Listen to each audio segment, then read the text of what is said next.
سو مولانا صاحب اب بڑھتے ہیں مین کوشچن کی جانب کہ جو بہت زیادہ کریٹیسائز کیا لوگوں نے کہ بھائی اب میں پڑھ ہی دیتا ہوں کمنٹ یہ تھا کہ بینک چاہے اسلامی ہو یا کمرشل بینک ہو، اگر وہ کہتا ہے کہ ہم سود نہیں لیتے، وہ ایسا ہی ہے کہ حریم شاہ کہے کہ میں انتہائی پاک باز عورت ہوں.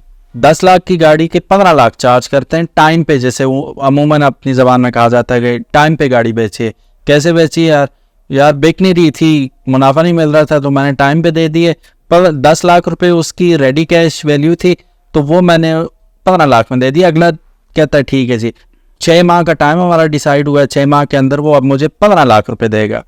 سو وہ جو اضافی 5 لاکھ روپے لے رہا ہے، کیا وہ سود کے زمرے میں آئے گا؟ ایلپائن ویلیج والے بھائی ہیں، خدا کا واسطہ اپنی بسم اللہ ٹھیک کرو، آپ نے انتہائی غلط بسم اللہ شریف پڑھی ہے. 6-7 میسج سیم ٹیکسٹ کے ساتھ انہوں نے اوپر نیچے کیے ہیں، اور یہ پہلی دفعہ نہیں ہے. ایک اور بائک میٹ پی کے زمانے میں شروع میں وہ مجھ پہ کیس کرنے لگے تھے، آدھی رات کو کال کر کے کہتے ہیں کہ میں تحریک چلاؤں گا، میں یہ کروں گا وہ کروں گا. بسم اللہ. تو اب میں آپ کے سامنے پڑھنے لگا ہوں، آپ تصحیح کر لیجئے گا. بسم اللہ الرحمن الرحیم. السلام علیکم، میرا نام ہے خواجہ Muhammad Umar. Welcome to let's talk عمر. ہم نے کچھ دن پہلے 2 ویڈیوز لگائی تھی اپنے دیگر چینلز پہ، بائک میٹ پی کے پہ، جہاں ہم نے ذکر کیا تھا میزان بینک کی اپنی بائک سکیم کا، اپنی موٹر سائیکل سکیم. اس پہ بہت زیادہ ویوز آئے، 50,000 سے زیادہ لوگوں نے دیکھ لیا کچھ ہی دنوں میں. لیکن جو میجورٹی آف دا کامنٹس تھے ان میں یہ تھا کہ بھائی یہ تو سراسر سود ہے، حالانکہ اسلامک بینکنگ ہے بٹ سٹل سود ہے اینڈ آل کافی کچھ. حالانکہ میں نے اس میں تصحیح بھی کی تھی، اور ایک موٹا سا رول ہے سود کا، وہ میں آپ کو بتاتا چلوں. وہ یہ ہے، میں دوبارہ بتا رہا ہوں، پھر میں آپ کا اپنے مہمان سے بھی تعارف کرواتا ہوں. وہ اتھارٹی ہیں اس پہ، تو وہ مدلل گفتگو کریں گے اس کے اوپر. جو سود ہوتا ہے اس کا بالکل سمپل فارمولہ ہے کہ ہم جنس ہوگا تو سود ہوگا، یعنی کہ پیسے پہ پیسہ سود ہے، گندم پہ گندم سود ہے. اگر جنس تبدیل ہو جاتی ہے، پیسے پہ پراپرٹی آ جاتی ہے یا ایسٹس آ جاتے ہیں یا کموڈٹی کوئی اور آ جاتی ہے تو وہ سود نہیں رہتا. ٹھیک ہے، تو اسی سلسلے میں ہم نے ایک اور ویڈیو اپلوڈ کی کار میٹ پی کے یوٹیوب چینل پہ کہ کیسے آپ آسان ماہانہ اقساط پہ اسلامک بینکنگ کے تھرو گاڑی نکلوا سکتے ہیں. تو اس میں بھی یہی ذکر کیا، لیکن نو سرپرائز کہ اس میں بھی سیم کمنٹس آئے 1-2 کمنٹس کے علاوہ. اور میں نے ویڈیو کے شروع میں بھی کہا تھا اور آپ لوگوں نے کافی سارے کمنٹس بھی بھیجے، آج وہی کمنٹس ہم آپ کے ریڈ کریں گے. اور میں نے آپ سے کہا تھا کہ لیٹس ٹاک عمر پہ ہم ایک اسلامک بینک کے کورسپونڈنٹ کو بھی بلائیں گے اور ایک عالم صاحب کو بھی بلائیں گے، اور وہ دونوں اس پہ وضاحت کریں گے. لیکن ہوا یہ کہ اسلامک بینکنگ والوں کا سین یہ تھا، میزان بینک کے مینیجر سے میری بات ہوئی، he was willing to come, لیکن ان کی باقاعدہ ای میل آئی ہوئی تھی انہیں کہ آپ لوگوں نے کسی بھی انٹرویو میں بینک کو ریپرزینٹ نہیں کرنا. نہ صرف ان کا، بینک الفلاح کا بھی، اور کافی سارے تمام ہی بینکس کے لوگوں کو یہ ای میلز آئی ہوئی ہیں کہ آپ لوگوں نے کسی بھی ٹاک شو میں نہیں جانا، کسی بھی اس طرح آپ نے اپنے طور پہ ریویوز نہیں دینے کسی بھی پالیسی کے بارے میں. تو وہ تو انفارچونیٹلی نہیں آ سکے، لیکن عالم ہمارے پاس موجود ہیں، ہم ان سے گفتگو کرتے ہیں. لیکن اس سے پہلے ایک گزارش، اگر ابھی تک آپ نے چینل کو سبسکرائب نہیں کیا تو make sure you do it, تاکہ اسی قسم کی انفارمیٹیو ویڈیوز آپ کو فیوچر میں بھی دیکھنے کو ملتی رہیں. میرے ساتھ میرے معزز مہمان یہاں پہ موجود ہے، مولانا بابر صاحب کرتے ہیں. السلام علیکم. وعلیکم السلام مولانا صاحب اللہ وبرکاتہ. الحمدللہ، اللہ کا کرم احسان. اچھا مولانا صاحب، میرے جو ابتدائیہ تھا اس سے آپ سمجھ ہی چکے ہیں کہ آج ہم کس ٹاپک پہ بات کرنے والے ہیں. آف دا کیمرہ بھی ہماری تفصیلی ڈسکشن ہو چکی ہے اس بارے میں، لیکن میں یہ چاہوں گا کہ کچھ میں سوالات آپ کے سامنے رکھتا ہوں جو ہمارے معزز سامعین اور وہ کیا کہتے ہیں جو ناظرین اور سامعین نے بھیجے ہیں، اور وہ بڑے اوتھینٹک کوسچنز ہیں. سب سے پہلے تو ایک تو تعریف میں نے کر دی سود کی کہ سود کیا ہوتا ہے، آپ ذرا تفصیل سے بتا دیجئے کہ وٹ از ایکچولی سود. پہلے تو سود کے بارے میں بتا دیں ہوتا کیا ہے یہ، اور پھر آگے چل کے ہم دیگر گفتگو کرتے ہیں اس بارے میں. پہلے سود کی ڈیفائن کر دیں، سود کیا ہوتا ہے. اللہ تبارک و تعالیٰ آپ کو جزائے خیر عطا فرمائے. آپ نے مجھے بلایا اور مجھے یاد پڑتے ہم نے اس پہ پہلے بھی ایک مرتبہ بات کر چکے. ایگزیکٹلی ٹھیک ہے، اور وہ آپ کے دوسرے چینل میں کار میٹ پی کے حوالے سے ہی ہم نے کی تھی. تو یہاں پر سب سے پہلے میں تنگی دامہ یعنی اردو زبان کی بات کروں گا، اس میں وہ الفاظ نہیں ملتے. عربی جنت کی زبان، اللہ کی زبان، تو وہ کتنی فصیح ہوگی. اللہ نے قرآن کو بھی عربی میں اس لیے اتارا. تو عربی زبان کے الفاظ کا ترجمہ آپ کسی بھی ادر لینگویج کے اندر کر ہی نہیں سکتے. ٹھیک ہے. کچھ اس سے حق ادا نہیں ہو سکتا. حق ادا نہیں ہو سکتا، کچھ قریب آپ پہنچ سکتے. صحیح. اب ایک لفظ ہے سود اور ایک لفظ ہے ربا. قرآن مجید میں لفظ ربا استعمال ہوتا ہے، ٹھیک ہے. اور دیگر بھی گناہ کبیرہ بڑے بڑے ہیں، شراب پینا ہے، زنا کرنا ہے، لیکن سود ایسا گناہ ہے اللہ تبارک و تعالیٰ نے اس کے متعلق فرمایا فَأْذَنُوا بِحَرْبٍ مِّنَ اللَّهِ وَرَسُولِهِ، اللہ اور اس کے رسول کے ساتھ جنگ کے لیے تیار ہو جاؤ. اچھا. اور حدیث شریف کا مفہوم ہے، اللہ کمی بیشی معاف فرمائے، اس کا ادنا ترین درجہ یہ ہے کہ آدمی اپنی والدہ کے ساتھ سوئے. یہ اس کا ادنا ترین درجہ ہے. اچھا. اب آ جاتے ہیں کہ ربا اور سود کے اندر فرق کیا ہے. سود جس طرح ہم لفظ انسان استعمال کرتے ہیں اس میں مرد، عورت، بچہ، بوڑھا، جوان ہر عمر کا آ جاتا ہے. لیکن جب ہم لفظ بولتے ہیں بچہ تو ہمارے ذہن میں وہی آ جاتا ہے جو انڈر ایج ہوتا ہے، ہم 15 کہہ سکتے ہیں. ٹھیک. اس سے کم عمر کو ہم کہتے ہیں جی بزرگ، تو ہمارے ذہن میں فوراً سفید ریش آ جاتا ہے بڑی عمر کا.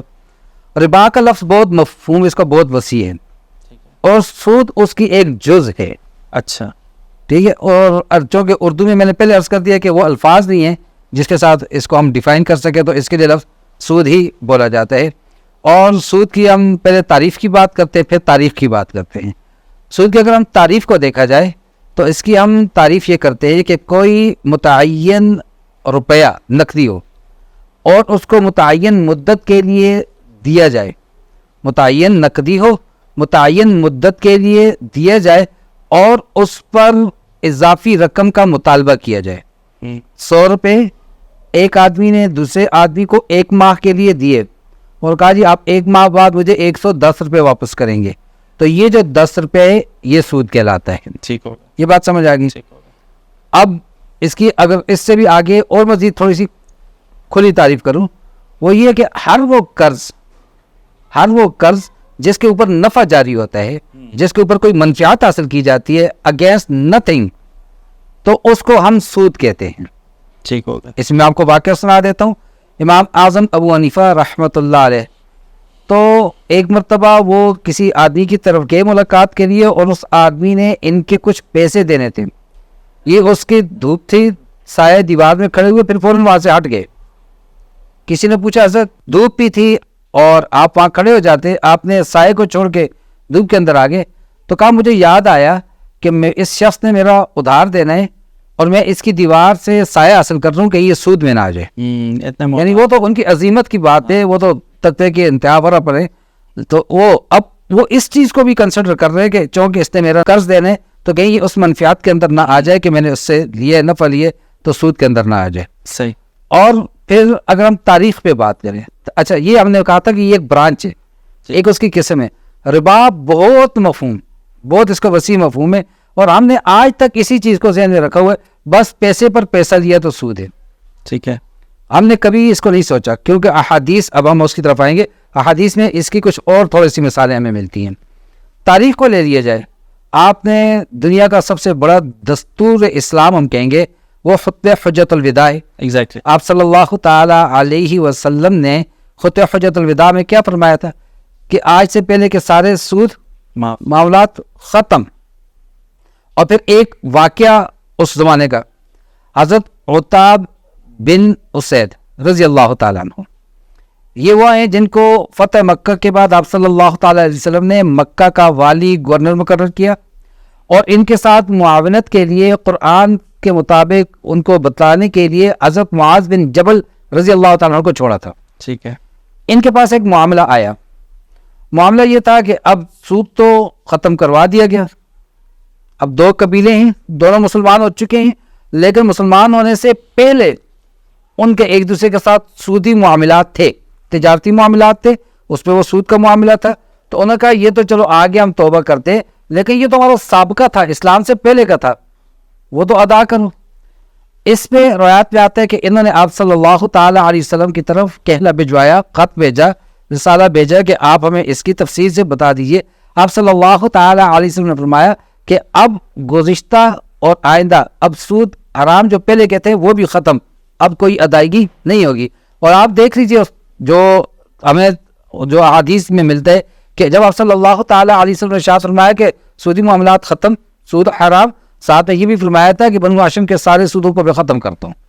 ٹھیک ہو. اور آپ احادیث کے مجموعے کو اٹھا کے دیکھ لیجئے, اہل بیت میں سے ہم بات کرتے ہیں, آپ صلی اللہ تعالیٰ علیہ وسلم کے چچا حضرت عباس رضی اللہ تعالیٰ عنہ سے, ان کے اس خاندان سے, ان کے تجارت کے اندر سودی معاملات کے میں بیشتر مثالیں ملتی ہیں. زمانے جاہلیت میں ایک عام چیز تھی. تو اب میں ربا کی طرف آتا ہوں کہ ہم صرف پیسے پہ پیسے کو سود کہہ رہے ہیں, جبکہ تجارتی معاملات میں بھی سود ہوا کرتا تھا. ٹھیک ہے, اب وہ تجارتی معاملات میں سود کیا ہوتا تھا؟ آپ صلی اللہ تعالیٰ علیہ وسلم کی حدیث مبارکہ جس میں آپ نے 6 اشیاء کو متعین فرمایا, جو آپ نے اصول بیان کیا وہ اصول اس سے نکالا گیا ہے کہ جب جنس ایک جیسی ہو تو پھر یہ شرائط ہیں. وہ آپ صلی اللہ تعالیٰ علیہ وسلم میں مشہور ترین حدیث ہے کہ آپ نے فرمایا نمک کے بدلے میں نمک, گندم کے بدلے میں گندم, جو کے بدلے میں جو, کھجور کے بدلے میں کھجور, سونے کے بدلے میں سونا, چاندی کے بدلے میں چاندی. جب ان کی آپس میں ہم جنس ہیں بے ہوگی 2 شرطیں ہیں. ایک یدم بیدن, نقد ہو, یہ نہیں کہ آپ مجھے آج سونا دے رہے ہو 1 تولہ اور میں آپ کو کہوں گی 1 مہینے کے بعد میں آپ کو 1 تولہ سونا دوں گا, یہ نہیں. یدم بیدن, اسی مجلس کے اندر یہ لین دین ہو رہا ہو. ٹھیک ہے, اس کا ترجمہ کرتے ہوتے ہیں متقابضاً, کہ آپ, میں نے جو آپ سے 1 تولہ لیے میں اس پہ قبضہ کر لوں, اور جو میں نے آپ کو بدلے میں دینے آپ اس پہ قبضہ کر لیں, اپنی اپنی ملکیت کے اندر دونوں کے آ جائے. دوسری شرط اس کے اندر یہ سواء بسواء, برابری ہو وزن کے اندر. اس سے پھر یہ قانون نکالا گیا کہ جب دونوں طرف کی چیزیں ہم جنس ہوں, ایک ہی جنس ہوں, پھر اس میں نقد ہوگا اور اس میں برابری ہوگی. صحیح ہو. یہ اصول وہاں پر بن گیا. اب حضرت عمر رضی اللہ تعالیٰ عنہ کا ایک ارشاد مبارک جو بہت زیادہ, اچھا یہ سود والے اپنے لیے خاص طور پہ بیان کرتے ہیں, اپنے حق میں بیان کرتے ہیں. وہ کہتے ہیں کہ بس ارمان رہا اس بات کا کہ آپ صلی اللہ تعالیٰ علیہ وسلم سے 3 باتیں جس کی ہم تصریح نہیں کروا سکے, وضاحت مزید نہیں کروا سکے. 2 مسئلے تو وراثت کے ہیں, اور تیسرا یہ والی حدیث 6 چیزوں کا جو ہے. وہ 2 مسئلے وراثت کے کیا ہیں؟ ایک دادا کی وراثت, دادا زندہ, بیٹا مر گیا, پوتا زندہ, یہ وراثت پوتے کو جائے گی یا نہیں جائے گی, اس سے مزید صراحت ہم نہیں کروا سکے. ٹھیک ہے. دوسرا مسئلہ کلالہ, عربی کی ٹرمنالوجی ہے جس کو ہم کہتے ہیں اکلوتا, جس کے آگے پیچھے کوئی ہے ہی نہیں, بہن نہیں, بھائی نہیں, پے, دادا, ماما, کوئی ہے ہی نہیں, اکیلا رہ گیا, ایسا شخص, اس کی وراثت کا. اور تیسرا مسئلہ وہ سود کی اس حدیث کے بارے میں. اب لوگ کہتے ہیں کہ دیکھیں جی ان کو صراحت بھی نہیں تھی, ان کو معلوم بھی نہیں تھا, جبکہ حضرت عمر رضی اللہ تعالیٰ عنہ کا خود آگے دوسری جگہ آ رہا ہے, انہیں وضاحت فرمائی کہ ہم نہیں پوچھ سکے کہ آیا یہ صرف انہی 6 چیزوں میں منحصر ہے کہ ان کی لین دین کرنے میں یہ شرائط ہوگی, یا کوئی اور چیز بھی ہے, یا دوسروں پہ بھی اپلائی, دوسری چیزوں پہ بھی اس کی امپلیمنٹیشن ہو سکتی ہے. یہ صراحت ہم نہیں کروا سکے. تو اس کو جواز بنا کے وہ پھر کہیں پہ حلت اور کچھ ایسے ویسے مار رہے ہیں. تو یہ ساری چیز میرے خیال میں سود کی وضاحت ہم نے کر دی. تاریخ کو لے لیا جائے تو زمانے جاہلیت میں تو چلتا آیا ہے بڑے. اور یہ ایک چیز یہاں پر یاد رکھیے, اس زمانے میں شخصی قرضے بہت کم ہوتے تھے, تجارتی قرضے بہت زیادہ ہوتے تھے. اور تجارت بھی کیا ہوتی تھی, تجارت ایسی نہیں ہوتی تھی کہ میں اپنا مال اٹھایا چلا گیا. ایسٹ انڈیا کمپنی کی طرح اس زمانے میں ہر ایک تجارتی قافلہ پوری ایک کمپنی ہوا کرتی تھی. آپ غزوہ بدر کو لے لیجئے, یعنی باقی کے تو چلو ہم کہیں تاریخ کی کتابوں میں ایسا ہے ویسا ہے, غزوہ بدر کا سارا واقعہ احادیث میں موجود, قرآن مجید نے سورۃ الانفال کے اندر تفصیل کے ساتھ موجود. اس میں آپ صلی اللہ تعالی علیہ وسلم اپنے جانثار ساتھیوں کے لے کے جب نکلے تھے تو وہ اس تجارتی قافلے کے لیے ہی نکلے تھے, اور نکلے نہیں تھے. اللہ نے فرمایا اخرجہ کا, اللہ نے ان کو نکالا تھا. یہ الفاظ میں کیوں زیادہ کر رہا ہوں, اس کے پیچھے بہت بڑی وجوہات ہے. تو اب جب یہ تجارتی قافلے کے لیے اللہ تبارک و تعالیٰ نے ان کو حکم دیا, تو وہ تجارتی قافلہ ایسا تھا, اگر میں آج کی زبان میں بات کروں, آج نہیں میں 90s کے زمانے کی بات کروں, تو اس زمانے میں جیسے عورتیں گاؤں سے آتی تھیں نا شہر میں, ساتھ میں دیسی ککڑ, انڈے لے کے آتی تھیں, بازار میں آ کے وہ چیزیں دیتی تھیں دکاندار کو, بدلے میں اپنی ضرورت کی چیزیں لے لیتی تھیں. تو مکہ سے یہ جو آدمی گئے تھے جن کے ساتھ 70 کے قریب سردار اور محافظ لوگ بھی تھے, تو یہ مکے میں کوئی ایک ایسا گھر نہیں تھا جس کا اس کے اندر انویسٹمنٹ نہ ہو. تو یہ پوری ایک کمپنی تھی صحیح جو لے کر گئی. اور پھر اس لیے جب آ کر ایک قاصد نے بتایا کہ بھائی تجارتی قافلے پہ تو حملہ ہونے والا ہے, مکے میں قرآن مچ گیا اور لوگ ہم آج کے زبان میں کہیں سڑکوں پر نکل آئے. صحیح. اور پھر وہاں سے 1000 کا لشکر تیار ہو کر نکلا مقابلے کے لیے. تو اس زمانے میں یہ پوری ایک کمپنی ہوتی تھی, اس لیے 1000 کا ہر گھر کے ایک فرد اس کے اندر شامل ہوا تھا. تو پرانے زمانے میں بھی شخصی قرضے بھی ہوتے تھے اور زیادہ تر یہ کمپنی پوری ایک کمپنی ہوتی تھی, اس کے قرضے ہوتے تھے. اور صرف لین دین پر ہی نہیں, اشیاء تجارت پر بھی سود ہوا کرتا تھا. تاریخ میں اور مصنف ابن شیبہ حدیث کی کتاب ہے, اس کے علاوہ دیگر کتب حدیث کے اندر اس کی مثالیں ملتی ہیں.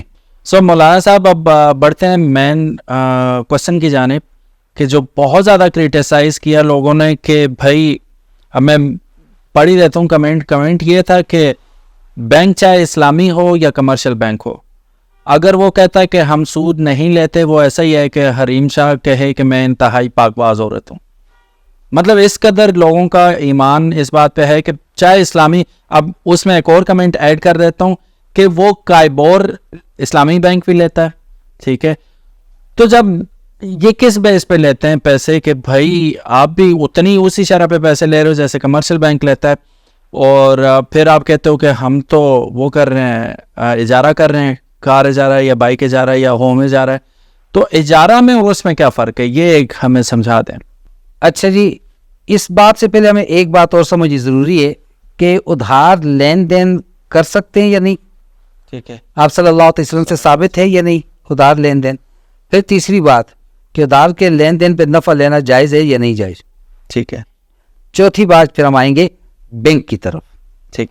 پہلی چیز کہ آپ صلی اللہ تعالیٰ علیہ وسلم سے ادھار لین دین ثابت ہے یا نہیں. بالکل ہے. حضرت عائشہ رضی اللہ تعالیٰ عنہ و ارضاہا سے حدیث روایت کی گئی ہے. آپ صلی اللہ تعالیٰ علیہ وسلم نے ایک یہودی سے تعامن, الفاظ یہ ہے کہ کھانے کی چیز, استعمال کی چیز کو قرض لیا اور اس کے بدلے میں آپ نے رہن بھی دی. کیا چیز دی؟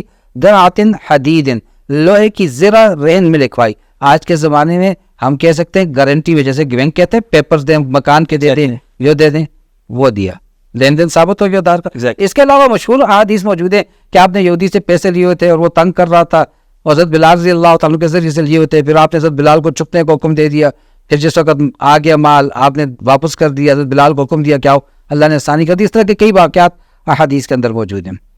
دوسرا سوال آ گیا کہ کیا ادھار لین دین پر نفع لینا جائز ہے یا نہیں جائز. قرآن مجید کی سب سے لمبی ترین آیا سورۃ البقرہ, سیکنڈ لاسٹ رکوع شروع وہیں سے ہوتا ہے کہ اے ایمان والو اذا تداینتم بدین الی اجل مسمى فاکتبوہ. اے ایمان والو آپس میں جب ایک نیٹے مقرر تک, ایک معین مدت تک کوئی ادھار لین دین کرو, فاکتبوہ, اس کو لکھ لو. تو مطلب یہ بات تو ثابت ہوگی کہ ادھار لین دین کرنا ہے. دوسری بات میں نے آپ کو کہا کہ ایک چھوٹا سا فرق ہے. میں کہا کرتا ہوں خود اعتمادی میں اور بدتمیزی میں بس ایک باریک سے لائن ہے, بس وہ سمجھ نہیں آتی, اور ہم بچے کو کہتے ہیں بڑا اعتماد اور بدتمیزی کر رہا ہوتے, ہم اس کو سمجھ نہیں رہے ہوتے. یہی وہ دھوکہ تھا جو مشرکین کو تھا. وہ کہتے ہیں انما البیع مثل الربا, ہم پیسے دیتے ہیں, پیسوں کے بدلے میں اضافی پیسے لیتے ہیں, نفع لیتے ہیں. اور یہ شخص 5 روپے کی چیز لا کے 10 روپے کی بیچ رہا ہے, یہ بھی نفع لے رہا ہے. فرق کیا ہے؟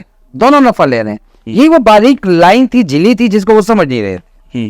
تو ادھار پہ نفع لینا بالکل درست ہے, اور نفع کی کوئی میعاد بھی مقرر نہیں ہے, کوئی مقدار بھی مقرر نہیں ہے. ہاں, غبن فاحش فقہا کہتے ہیں اس نفع کو جس کو ہم کہتے ہیں کہ 100%, کہ 100 روپے کی چیز آپ 200 روپے کی بیچ رہے ہو, 500 کی بیچ رہے ہو. بعض اوقات ذخیرہ اندوزی سے کیوں منع کیا گیا؟ احتکار سے, کہ ذخیرہ اندوزی کی اس لیے جاتی ہے کہ میں اپنی مرضی کے منمانی ریٹ پر, وہ ٹھیک نہیں ہے. باقی 100 کی چیز 120 کی دے رہے ہیں, 25 کی دے رہے ہیں, مارکیٹ میں بھی وہی ریٹ چل رہا ہے, تو بالکل درست ہے. ساری دنیا کر رہی ہے. اگر نفع درست نہ ہوتا تو پھر تجارت کون کیوں کرتا؟ صبح 8 بجے سے رات 12 بجے تک کی ڈیوٹیاں دکان پہ بیٹھا کیوں رہتا؟ وہ پاگل ہے کوئی. تو اس میں لوگ ادھار بھی لے کر جاتے ہیں, نقد بھی لے کر جاتے ہیں. نقد پر تو بحث ہی کوئی نہیں ہے نا. بات ادھار کی تو ادھار پر لے سکتے ہیں. پہلی بات جو ہم نے وہاں اصول بیان کیا تھا کہ میں اس کو چیز دے رہا ہوں اور چیز کے بدلے میں پیسے لے رہا ہوں. ٹھیک ہے, جنس مختلف ہوگی, پھر قیمت ہم متعین کر رہے ہیں.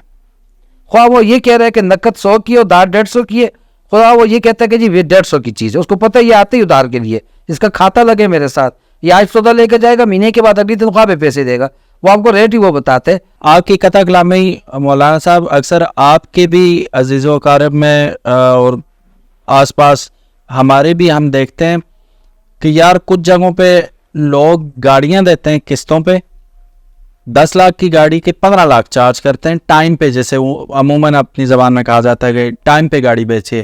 کیسے بیچی یار بک نہیں رہی تھی, منافع نہیں مل رہا تھا تو میں نے ٹائم پہ دے دیے, پر 10 لاکھ روپے اس کی ریڈی کیش ویلیو تھی تو وہ میں نے 15 لاکھ میں دے دیا. اگلا کہتا ہے ٹھیک ہے جی 6 ماہ کا ٹائم ہمارا ڈیسائیڈ ہوا ہے, 6 ماہ کے اندر وہ اب مجھے 15 لاکھ روپے دے گا.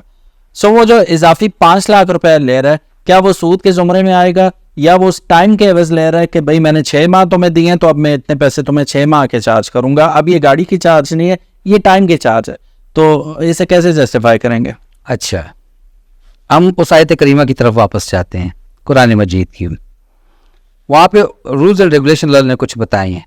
لکھو, لکھنا نہیں جانتے لکھنے والے کو لاؤ, گواہ بیٹھاؤ, دونوں مرد نہیں میسر تو ایک مرد ہو لازمی اور دوسرے ساتھ 2 عورتیں کر لو, ایک بھول جائے دوسری اس کو بتائے.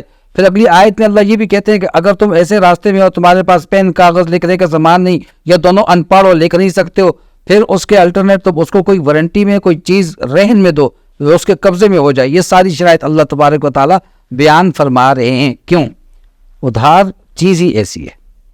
اب یہاں پر آپ نے جو سوال کیا کہ 10 لاکھ نقد تھی, 15 لاکھ 6 مہینے ٹائم پر دیا تھا, پہلے آپ ادھار کی شرائط کو سن لیں, آپ کو ساری بات خود سمجھ آ جائے گی. پہلی چیز اجل مسمى, قرآن کہتا ہے نیٹا مدت متعین ہو, ٹھیک ہے, اور اس میں کسی قسم کا ابہام نہ ہو.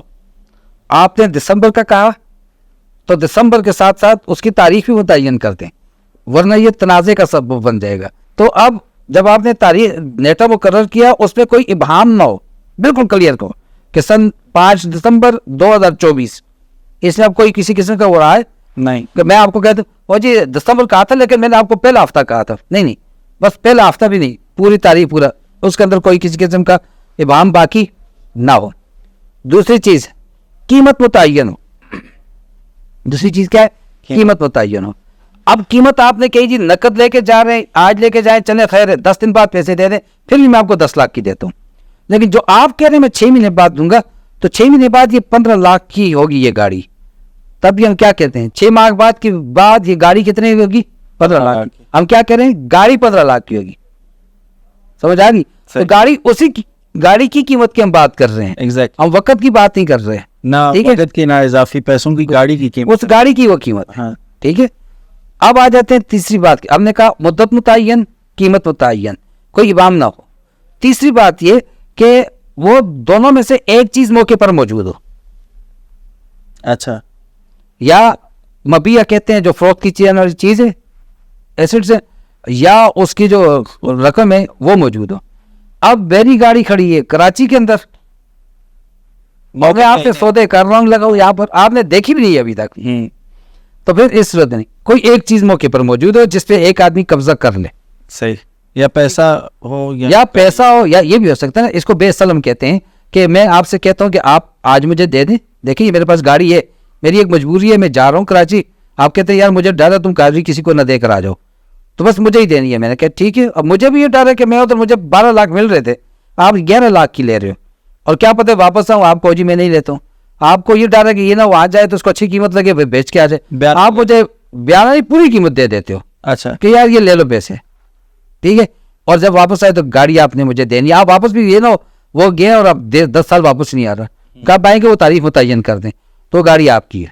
ٹھیک, اب آپ کی ہوگی, اس کے بعد میں لے کر جا رہا ہوں. تو اب یہ ہے کہ میں نے دیکھی قیمت پہلے لے لی, گاڑی ادھار کر دی, عوض میں سے ایک چیز, عوض ہے نا, گاڑی کے عوض پیسہ, پیسے کے عوض میں گاڑی, تو جو یہ عوضین ہیں ان میں سے معاوضے میں سے کوئی ایک چیز موقع پر موجود ہونی چاہیے. ٹھیک ہے. اب بسا اوقات اس میں یہ جیسے آپ نے شبہ بیان کیا کہ اس کو سمجھا جاتا ہے کہ یہ ٹائم پیریڈ کے بدلے پیسے لیے جا رہے ہیں. نہیں, یہ مستقل ایک عقد ہو رہا ہے, ایک معاملہ ہو رہا ہے اس گاڑی کے بارے میں, یہ ٹائم والی بات نہیں ہے. اب یہاں پر میں آپ کو عقلی دلیل بھی ایک دے دیتا ہوں. میری گاڑی تھی 10 لاکھ کی, میرا کام ہی گاڑیوں کا ہے. اب اگر آپ مجھ سے آپ نقد لیتے شاید اس میں مجھے 5,000 روپے بچ رہے تھے, اور 15 لاکھ کی دے رہا ہوں تو 6 مہینے میں 5 لاکھ بچ رہے ہیں. اگر وہی 10 لاکھ میرے پاس ہوتا اس 6 مہینے کے اندر شاید میں 50 سودے اور کرتا,